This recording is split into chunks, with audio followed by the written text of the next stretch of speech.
क्या आप लोग भी मेरी तरह मैथ से डरते हैं?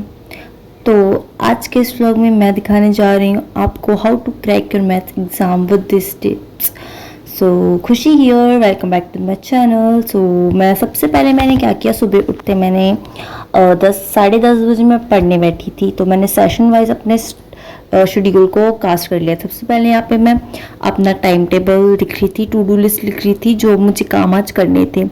तो जैसे आज मुझे 3 चैप्टर कंप्लीट करने थे, तो देखते हैं वीडियो के एंड तक रहना, देखते हैं कि मुझसे ये 3 चैप्टर हो पाते कि नहीं।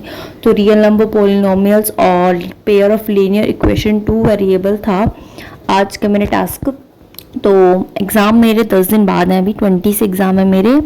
तो मैंने 20 से 2-2 चैप्टर वाइज करने शुरू कर दिए, ताकि मैं सबसे पहले सब्जेक्ट वाइज अपने रिवीजन कर रही हूँ। तो अभी से मैंने मैथ्स की प्रिपरेशन किया है, और अगली वीडियो में मैं ये मेरी पूरी सीरीज़ आने वाली है, how do I prepare for my pre term examinations. I hope you guys see that video too. So यहाँ पे सबसे पहले मैंने रियल नंबर चैप्टर स्टार्ट किया, और यहाँ पे सबसे पहले मैंने हाइलाइटर से अपनी हेडिंग चैप्टर नेम डाला। उसके बाद मैंने सबसे पहले एग्जाम्पल सॉल्व किए। तो गाइस, आपको जब भी मैथ सॉल्व करनी है तो ये स्ट्रेटजीज हैं जो इंस्पायर्ड हैं फ्रॉम शोभित निर्माण भैया। तो सबसे पहले मैंने एनसीईआरटी सॉल्व की। आप पूरी तरह जब आप एनसीईआरटी को घोट लो ना, तब आप आर डी शर्मा या आर एस अग्रवाल लगाना। From my opinion, I don't know आप क्या करते हो। आप अगर मैथ्स में अच्छे हो तो आप बिल्कुल लगा सकते हो R D Sharma, R S Agarwal के क्वेश्चन। मैंने रंबैच लिया है, तो शोभित भैया वहाँ से मुझे R S Agarwal, R D Sharma के क्वेश्चन करवा देते हैं, और एक्स्ट्रा क्वेश्चन भी करवा देते हैं। तो यहाँ पे 12:48 पे मेरे अराउंड 1 o'clock मेरा रियल नंबर चैप्टर था जो वो कंप्लीट हो गया था। तो यहाँ पे मैंने मार्क कर लिया था। तो अभी मैंने एक टिप है कि मैंने एक मिस्टेक नोटबुक बनाई है, जिसमें मैं अपने सारे जो भी क्वेश्चन में जिसमें मुझे अटकती हूँ, जिसमें मुझे मिस्टेक होती है, मैं वो क्वेश्चन उस नोटबुक में लिख लेती हूँ। तभी यहाँ पर मेरा सेशन सेकंड स्टार्ट हो गया था। अराउंड 1:05 मैंने स्टार्ट किया था और 10 मिनट का ब्रेक लिया था। तो सेम मैंने क्या किया, सबसे पहले चैप्टर नेम लिखा। उसके बाद मैं क्या कर रही हूँ, सबसे पहले मैं एनसीईआरटी सॉल्व कर रही हूँ, उसके एग्जाम्पल लगा रही हूँ और सभी क्वेश्चन लिख रही हूँ। और जिस क्वेश्चन में मुझे डिफ़िकल्टीज आ रही हैं वो मैं मिस्टेक नोटबुक पे लिख रही हूँ, ताकि जब मेरे बोर्ड की एग्ज़ाम हो तो मुझे पूरी एनसीईआरटी, तब तो इतना टाइम नहीं होगा कि मैं पूरी एनसीईआरटी करूँ। तो इसलिए मैंने मिस्टेक नोटबुक बनाई है। उसमें मैं जितने भी मुझे क्वेश्चन आंसर्स जिसमें मुझे दिक्कत है, तो मैंने वो क्वेश्चन मिस्टेक नोटबुक में लिखने हैं। तो यहाँ पर सबसे पहले मैंने एनसीईआरटी सॉल्व करती हूँ, उसके बाद एग्जाम्पल प्लस क्वेश्चन, और जो मेरे स्लाइड्स में क्वेश्चन होते हैं वो भी मैं लगा रही थी यहाँ पे। तो वो लगाते मेरी फर्स्ट चैप्टर से 3 मिस्टेक्स आई थी, और सेकंड चैप्टर से मेरी थी सबसे ज़्यादा मिस्टेक थी। क्वाड्रेटिक इक्वेशन में मुझे मिस्टेक्स हो रही थी, और वर्ल्ड प्रॉब्लम थी थोड़ी 2-4, उसमें थोड़ी सी मिस्टेक आई थी। तो यहाँ पर मैं देख भी सकता हूँ, मैं साइड बाय साइड अपनी मिस्टेक नोटबुक में अपनी मेंशन कर रही हूँ जो जिसमें मुझे मिस्टेक्स हैं। तो फर्स्ट चैप्टर मुझे लगा था 3 घंटे करते करते। तो क्योंकि मुझे इतना टाइम इसलिए लग रहा है गाइस, आपको भी लगता होगा, जिसकी कैलकुलेशंस मिस्टेक वो होती है ना, मतलब डिले सिली होती हैं, या जो मिस्टेक्स करता है कैलकुलेशन में, से टाइम लगता है मैथ सॉल्व करने में। मुझे इतना ईजी चैप्टर था फर्स्ट चैप्टर, मैंने 3 बार रिवाइज कर चुकी हूँ ऑलरेडी, 2-3 बार।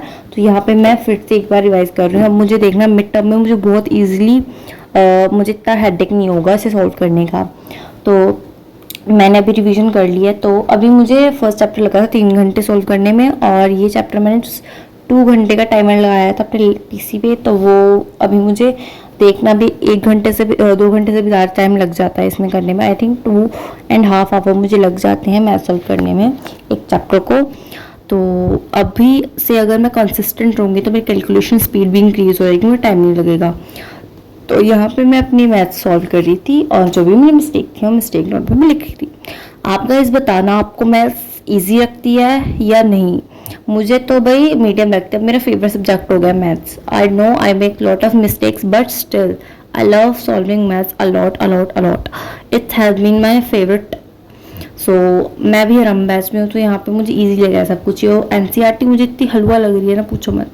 और आप किस किस ने रम बैच लिया है नेक्स्ट टॉपर से, मुझे ज़रूर बताना। आप सबका कौन सा फेवरेट सब्जेक्ट है वो भी ज़रूर ज़रूर बताना, और आप सब लोग कहाँ से हो ये भी बताना। मुझे कमेंट पढ़ने में बहुत मज़ा आएगा। कि आज तक तो मुझे किसी ने कमेंट नहीं किया। अगर आप कर दोगे तो बहुत अच्छा है। और यहाँ पे मेरा सेकंड चैप्टर भी तो जा कंप्लीट हो चुका था।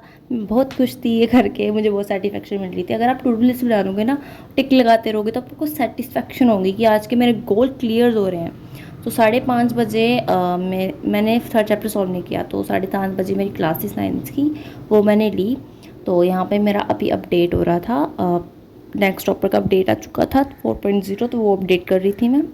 वो अपडेट करने के बाद हमने लिया अपनी लाइफ प्रोसेस का लेक्चर, जो हमारा टॉपिक चल रहा है एक्सक्रीशन, और आज हमारा चैप्टर कंप्लीट हो चुका है। और प्रशांत भैया हमें इतने क्वेश्चन देते हैं, बच्चों की जान दुखी कर देते हैं। तो यहाँ पे मैं साइड बाय साइड नोट्स भी बना रही थी, और यहाँ पे मम्मी मेरा चार्जर लेकर आई थी, तो मैंने अपना पीसी चार्ज लगाया। चार्ज लगाने के बाद मुझे जो भी भैया पढ़ा रहे थे वो मैं लिख रही थी। और गाइस मेरे इतने बैकलॉग्स हो चुके हैं ना, मेरे एसएसटी मैथ साइंस में इतने बैकलॉग्स हो चुके हैं, मुझे क्लियर करने हैं।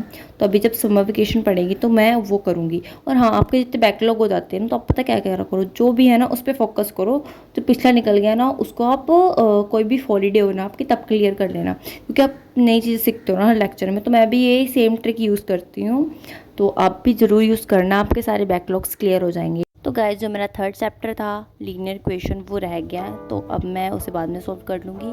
और आज के श्लोक के लिए यही था। तो मिलते हैं आपको अगले वीडियो में, तब तक के लिए bye bye, take care, love you all.